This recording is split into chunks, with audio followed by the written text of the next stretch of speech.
Hey guys, welcome back to my channel.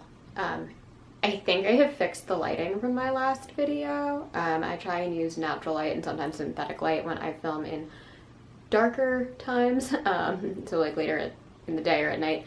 And that last video, oh my god, I thought my lighting was good and it was just terrible, so sorry about that. However, I am back today with good lighting, hopefully. And today I'm going to be doing another author spotlight. I'm trying to do one of these every single month to highlight authors that I really like. My criteria is they must have written a book within the last like 10 to 15 years, I would say. I might expand that later, but I really want to highlight more modern authors. They have to have at least 3 works of fiction, and I have to have read at least 3 of their books, because I don't think you can always judge an author by 1 or 2 books. So those are pretty much my levels of criteria.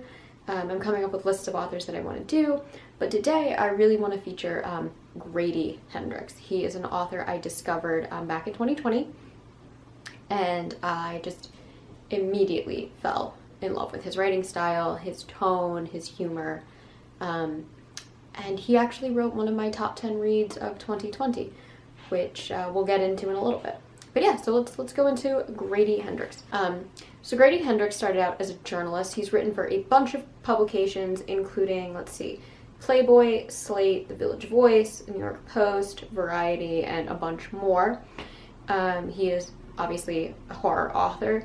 He's a screenplay writer, and I believe he's worked on some collaborations with like graphic novels and young adult fantasy series. He's kind of got his hand in everything. So he's originally from Charleston, South Carolina, which is why several of his books are set in the 80s and 90s in Charleston, South Carolina, and currently lives in New York now, I believe. So he worked as a film critic for the New York Sun and is now a screenwriter.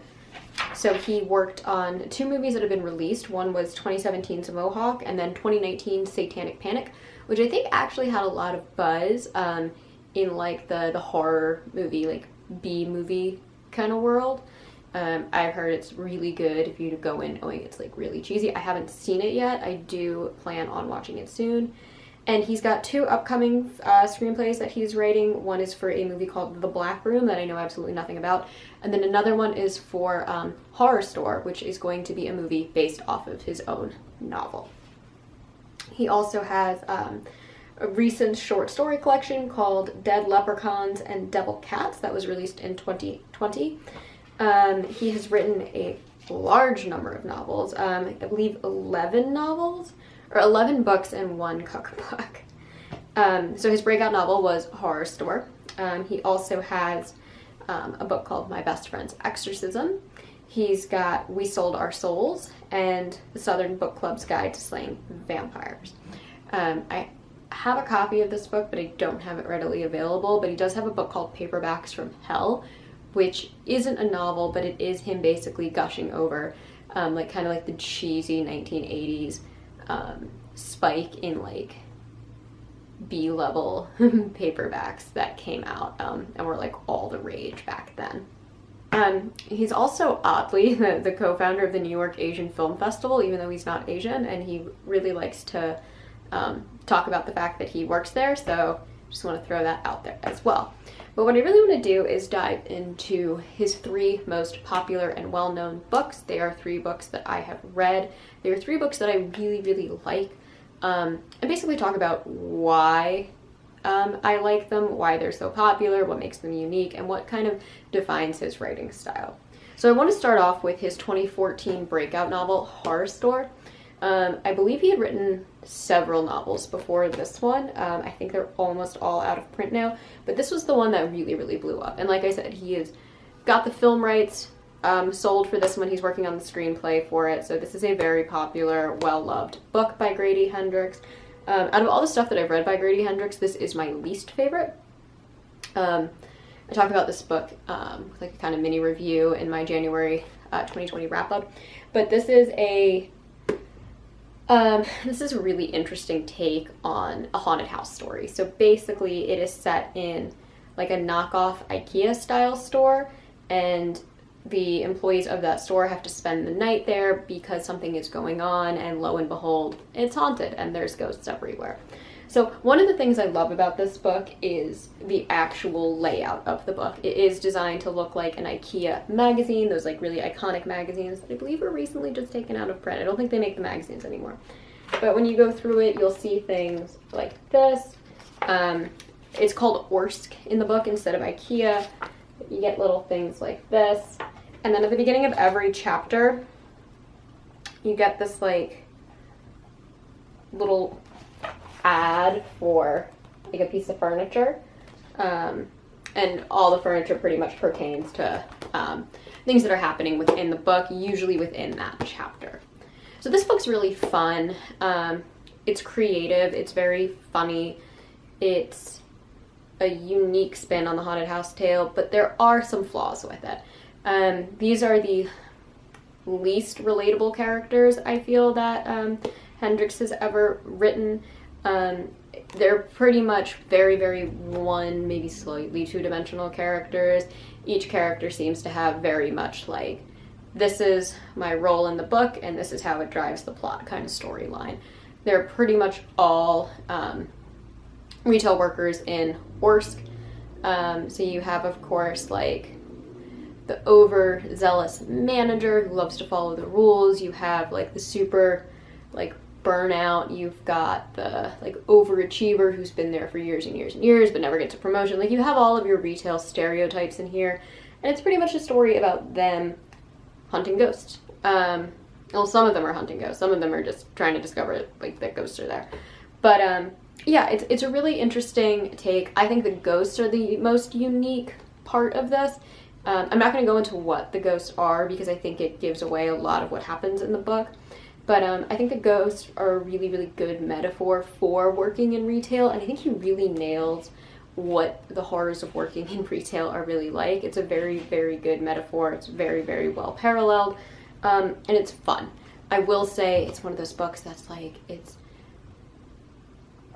very neat, it's very laid out, it gets wrapped up very well. There's a few like minor plot holes that don't really mess with the story too much or the overall ending. It's kind of a happy ending. Like it's just a very light tone of a book. There are some really gory moments, there are some really creepy, claustrophobic moments, and it's very well written, but it's definitely the weaker of his novels that I've read, and I would definitely recommend starting here instead of going into his more recent works and then backtracking, because this is a very enjoyable book, but by like my standards for Hendrix, it is not up to par with the rest of his bibliography. So next up, I'm going to go into 2020's The Southern Book Club's Guide to Slaying Vampires. This was the first book I ever read by Hendrix.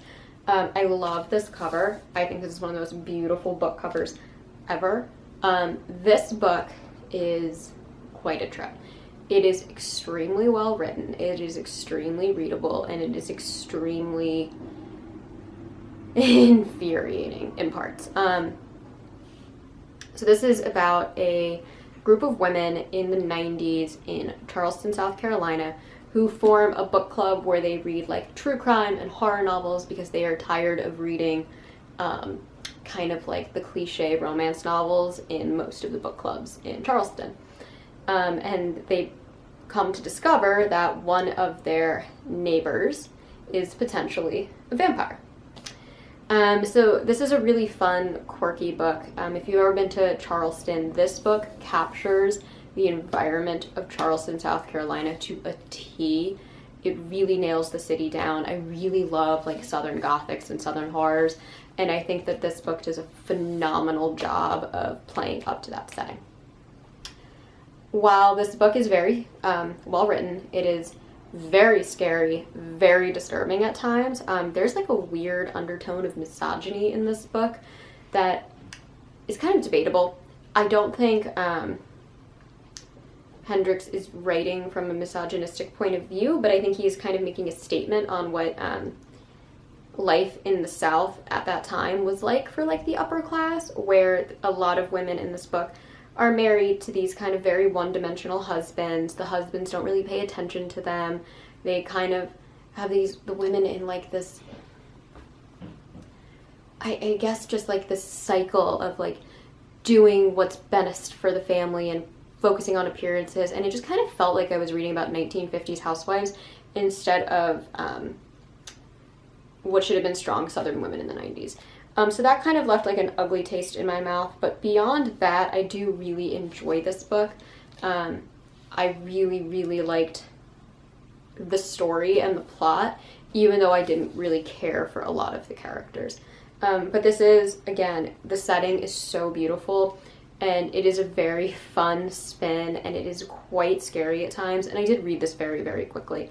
Hendrix is very readable, very digestible, and I will say one of the things that I really like about Hendrix writing is he doesn't typically write happy endings, I've noticed, but he doesn't necessarily write like tear your heart out, gut-wrenching kind of endings. They're very bittersweet, and I'd say this really captures the bittersweet elements of Hendrix's writing.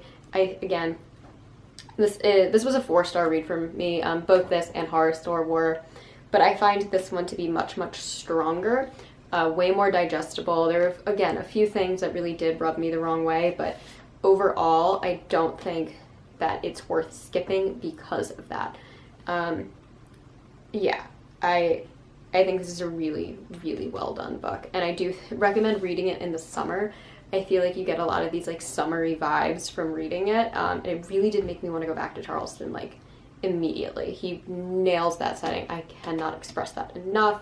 If you're scared of rats are a big theme, actually, now that I'm thinking about it, in Hendrix's work. There's a lot of rats in this book and a lot of rats in Horror Store, so beware.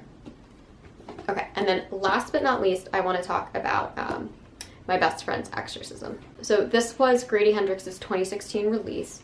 I believe he released this right after Horror Store, so like 2 years after Horror Store, this was his release. This is my favorite thing that I've ever read from Grady Hendrix. This is one of the best horror novels I think I've ever read. Again, it was in my top 10 books of 2020. I adore this. This book is terrifying. It is hilarious. It is, again, so readable. So this book is basically a spin on the story The Exorcist, which actually is what made me really, really hesitant to pick it up in the first place, because the Exorcist movie from the 70s scares me more than like anything. Like, I'm terrified of this. But I knew that this was also kind of a comedy. And so the entire thing is about two best friends. One believes that her best friend for her whole life has suddenly been possessed by a demon. Except it takes place in Charleston in the 1980s. And the whole book is framed through the lenses of like 80s pop song hits. Again, it is extremely funny. The characters are extremely likable. And it is so like quirky and bizarre and just weird and fun and scary all at the same time. And it's just very, very, very nostalgic. Like, I was a 90s kid, and I like a lot of the like classic 80s movies and songs and like experiences. Like, there's an entire like chapter that revolves around like a roller disco, you know, so it's really funny. Again, it's just incredibly quirky and bizarre, and I really, really, really liked this book. Same with the Southern Book Club's Guide to Slaying Vampires. It is also quite dark at times. There is a lot of really tragic scenes throughout this, nowhere near as misogynistic as the Southern Book Club's Guide to Slaying Vampires, but very much an introspective on like what it's like being a teenage girl. And I think Grady Hendrix writes women really, really, really well, especially in this book. I think he was perfectly able to capture the mind of two teenage girls and not make it seem like a man wrote it or seem dated or like girls would never say these things. Like, it's very, very realistic and believable, and that's what I think makes this novel shine so much, is that he did a really good job getting into the head of what it's like being a teenage girl, especially being a teenage girl in the 80s during the height of the Satanic Panic. and just really just blew this book out of the water. I cannot recommend this book enough. Don't want to give too much away from it because I do really think it is a book that you just want to dive into.